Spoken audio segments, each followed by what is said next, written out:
Hi friends, ఈ machine మీరు చూస్తున్నారు కదా, ఇది ఆటోమేటిక్ వాక్ అంటామండి. అంటే ఆటోమేటిక్ గా చైనీస్ ఫుడ్ గానీ, ఇండియన్ గ్రేవీస్ గానీ, సూప్స్ గానీ, ఎక్కడైతే టాసింగ్ రిక్వైర్, ఇప్పుడు చైనీస్ లో మనం బౌల్ ని పద్దాక కలుపుతాం కదా, టాసింగ్ అంటాం. టాసింగ్ రిక్వైర్మెంట్ ఉన్న చోట, స్టిర్రింగ్ బాగా కలిపే రిక్వైర్మెంట్ ఉన్న చోట ఈ మిషన్ ఏంటంటే ఆటోమేటిక్ గా బౌల్ తిరుగుతూ ఉంటది. అండ్ హీటింగ్ అనేది ఇండక్షన్ ద్వారా, ఎలక్ట్రికల్ హీటింగ్ అనమాట. ఇది వచ్చేసి గ్యాస్ హీటింగ్. సో చాలా వీడియోస్ మీరు ఆన్లైన్ లో చూస్తుంటే ఆటోమేటిక్ వాక్ అని కొట్టండి, ఎన్నో వీడియోస్ ఉన్నాయి. ఇప్పుడు బాగా వాడుతున్నారు ఫారిన్ కంట్రీస్ లో. ఇండియన్ కంట్రీస్ లో ఇప్పుడు బాగా ట్రెండ్ స్టార్ట్ అయింది. సో మిషన్ వర్కింగ్ ఎలానో చూద్దామండి. ఇదిగోండి, ఇది కంట్రోలర్ అండి. డాష్ డాష్ అంటే స్టాండ్ బై మోడ్ అండి. ఇది నొక్కినప్పుడు మిషన్ ఆన్ అయింది. సో ఇది మిషన్ పవర్ అన్నమాట. అంటే ఎంత హీట్ జనరేట్ చేయాలనే దాన్ని బట్టి ఇండక్షన్ హీట్, ఇండక్షన్ 0 అలా టోటల్ గా 9 పాయింట్స్ ఉన్నాయి. 9 లెవెల్స్ ఆఫ్ పవర్ ఇస్తుంది అనమాట, హీటింగ్ పవర్. అండ్ నెక్స్ట్ ఇది వచ్చేసి మోటార్ స్పీడ్ 0 అంటే ఇక్కడ చూడండి ఆగిపోయింది. అండ్ నెక్స్ట్ ఇది తిప్పుతున్నాను 2, second level, third level, fourth level. So 4 different speeds లో ఈ మిషన్ అనేది తిరుగుతూ ఉంటదండి. సో మిషన్ ఆపేస్తున్నాయి ఇక్కడ నొక్కినప్పుడు, మిషన్ అనేది ఆగిపోద్ది. సో మిషన్ సైడ్ గా టర్న్ చేస్తున్నా. సో ఇది వచ్చేసి లివర్ అండి. ఇది బయటగాని ఇలా తిప్పామనుకోండి, మనకి ప్రిపేర్ అయిన ఫుడ్ డైరెక్ట్ గా బౌల్ లో తీసుకోవడానికి ఈ లివర్ సిస్టమ్, పైకి కిందకి ఇలా లివర్ సిస్టమ్ అండి. సో వెరీ సింపుల్ అండి. అంటే ఎక్కడైతే ఇప్పుడు చైనీస్ టాసింగ్ అనేది, ఫ్రైడ్ రైస్ గానీ, నూడిల్స్ గానీ టాస్ బాగా చేయాలి కదా. సో ఆ వర్క్ లేకుండా మినిమం ఫుడ్ కుకింగ్ నాలెడ్జ్ ఉన్న వాళ్ళు, రెగ్యులర్ కుకింగ్ నాలెడ్జ్ ఉన్న వాళ్ళు కూడా ఫిక్స్డ్ ఇంగ్రీడియంట్స్, అంటే రైస్ ఇంత క్వాంటిటీ అండ్ మసాలా ఇంత క్వాంటిటీ, వెజిటేబుల్స్ ఇంత క్వాంటిటీ, ఆ క్వాంటిటీ బట్టి దీనిలో వేసుకుంటే ప్రిపరేషన్ అనేది ఈజీగా ఉంటదండి. సో మిషన్ బ్యాక్ సైడ్ కూడా చూడండి, ఈ మోటార్ వచ్చేసి బౌల్ ని తిప్పుతుందండి. అండ్ దీనిలో వచ్చేసి మొత్తం కంట్రోల్ బాక్స్, అంటే పీసీపీస్ గానీ అన్ని కంట్రోల్ బాక్స్ అంతా ఇక్కడే ఉంటది. ఈ ఇన్సైడ్ పార్ట్స్ కూడా ఒకసారి ఓపెన్ చేసి చూపిస్తాం. ఇది లోపల పక్క చూడండి, 2 పీసీబీస్ ఉన్నాయండి, మెయిన్ పీసీబీస్. ఇది వచ్చేసి ఇండక్షన్ కాయిల్ పీసీబీ అండి. ఇది వచ్చేసి డ్రైవ్ పీసీబీ. ఫ్రంట్ సైడ్ మనం కంట్రోల్ ప్యానల్ చూసాం కదా, ఆ కంట్రోల్ ప్యానల్ పీసీబీ, దాని నుంచే మోటార్ కనెక్షన్ గానీ అవన్నీ. సో మేజర్ గా 2 పీసీబీలే ఉంటాయి మిషన్ లో. అండ్ ఇది వచ్చేసి ఫ్యాన్లు, అంటే లోపల ఈ పీసీబీస్ నుంచి జనరేట్ అయ్యే హీట్ మొత్తం ఇది లాగేస్తుందండి. అండ్ కింద పక్క కూడా ఓపెన్ చేద్దాం, ఏదైతే ఇండక్షన్ కాయిల్ ఉందో అది కూడా చూపిస్తాం మీకు.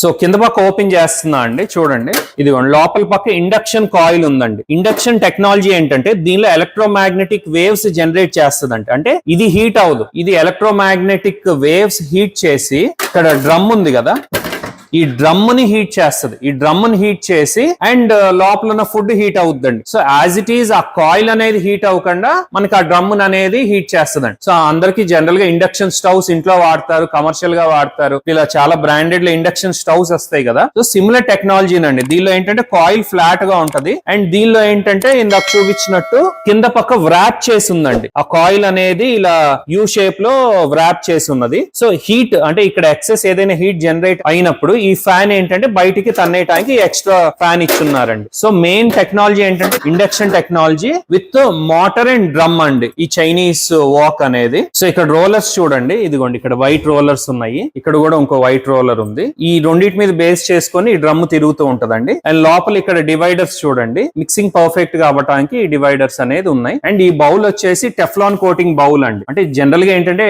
ఎనీ టెఫ్లాన్ కోటింగ్ యూసేజ్ బట్టి, కమర్షియల్ గా బాగా ఎక్కువసేపు వాడతాం కాబట్టి యూసేజ్ బట్టి దాని లైఫ్ 3 months ఉండొచ్చు, 6 months ఉండొచ్చు, 1 year ఉండొచ్చు, depending on the usage.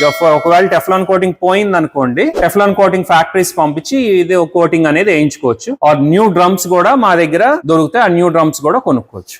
So fried rice, noodles, Chinese snacks, మీరు ఈవెన్ మీ రెగ్యులర్ ఫాస్ట్ ఫుడ్ అవుట్లెట్స్, ఇప్పుడు మీరు ఒకవేళ పిజ్జా స్టోర్ ఉంది, వాఫిల్ స్టోర్ ఉంది, or some fried chicken store ఉంది, ఆర్ ఐస్ క్రీమ్ పార్లర్స్ ఉన్నాయి, మీ రెగ్యులర్ అవుట్లెట్స్ లో కూడా fried rice with noodles limited మెనూతో మీరు ఈ బిజినెస్ అనేది ఈ మిషన్స్ తో స్టార్ట్ చేసుకోవచ్చు అండి. సో మిషన్ సైజెస్ వచ్చేసి అప్రాక్సిమేట్ గా 18 అండి. అండ్ డెప్త్ కూడా 18 ఉంది. అండ్ హైట్ వచ్చేసి అరౌండ్ 28 inches ఉందండి. సో యాక్చువల్ గా తయారైన తర్వాత ఎదర బౌల్ అది పెట్టుకోవాలి కదా పడతానికి, ఇలా వంచినప్పుడు పడతానికి. సో మనకి ఏంటంటే, సో టేబుల్ అప్రాక్సిమేట్ గా అరౌండ్ 36 అంగుళాలు ఉంటే బెటర్ అండి. ఎందుకంటే వాషింగ్ గానీ ఆర్ ఎక్స్ట్రా స్పేస్ గానీ 36 inches ఉంటే టేబుల్ అనేది మనకి వర్కింగ్ ప్రాసెస్ అనేది ఈజీ ఈజీ అవుద్ది. అండ్ మిషన్ వాటేజ్ వచ్చేసి 3500 వాట్స్ అండి.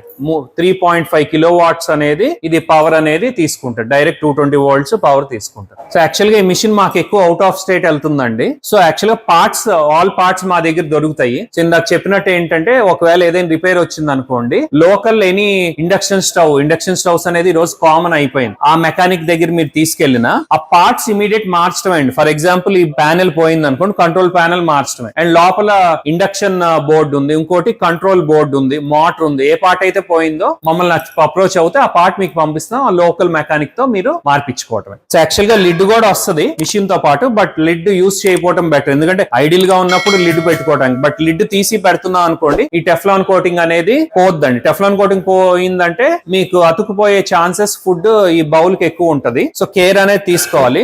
అండ్ క్లీన్ చేసుకునేటప్పుడు soft cloth or cotton cloth మనం వాడుకోవాలి, ఆర్ బనీన్ క్లాత్. స్క్రబ్బర్స్ పెట్టి రుద్దకూడదు. అండ్ గెరిటల్ పెట్టి కూడా మనం తిప్పకూడదు, స్క్రాచెస్ చేయకూడదు ఈ టెఫ్లాన్ కోటింగ్. సో ఫైనల్ గా మీకు మొత్తం టెక్నాలజీ మళ్ళీ ఒకసారి ఎక్స్ప్లెయిన్ చేస్తాను మీకు అర్థమయ్యేటట్టు. సో ఫస్ట్ వచ్చేసి ఇది కంట్రోల్ బోర్డ్ అండి. ఈ కంట్రోల్ బోర్డ్ ఏంటి, మోటార్ కి ఎంత స్పీడ్ లో తిరగాలో ఇన్స్ట్రక్షన్ ఇస్తుంది. అండ్ ఇండక్షన్ కి ఎంత మ్యాగ్నెటిక్ పవర్, ఎలక్ట్రోమాగ్నెటిక్ పవర్ ఇవ్వాలో ఇది ఇన్స్ట్రక్షన్ ఇస్తుంది. సో ఇది ఓన్లీ ఇన్స్ట్రక్షన్ ఇచ్చే ఇన్స్ట్రుమెంట్. సో బ్యాక్ సైడ్ ఇది వచ్చేసి ఆ ఫ్రంట్ ప్యానెల్ నుంచి ఇక్కడికి ఇన్స్ట్రక్షన్ తీసుకుంటుంది. ఇన్స్ట్రక్షన్ తీసుకొని మోటార్ కి ఎంత పవర్ పంపించాలో పంపిస్తుందండి. అండ్ ఇండక్షన్ కి ఎంత మ్యాగ్నెటిక్ పవర్ ఇవ్వాలో అంత ఇన్స్ట్రక్షన్ పంపిస్తుంది. సో ఇది ఇండక్షన్ కాయిల్ యొక్క బోర్డ్ అండి. సో ఇది వచ్చేసి కంట్రోల్ బోర్డ్ అండి. సో పార్ట్స్ వచ్చేసి motor, induction coil board, control board, control panel and cooling fans అండి. ఈ 2 కూలింగ్ ఫ్యాన్స్ చిన్నవి అండ్ ఇది పెద్దది కూలింగ్ ఫ్యాన్. సో ఇంతేనండి మొత్తం మెకానిజం. ఈ Chinese wok machine mechanism or parts ఇవేనండి. Thank you friends.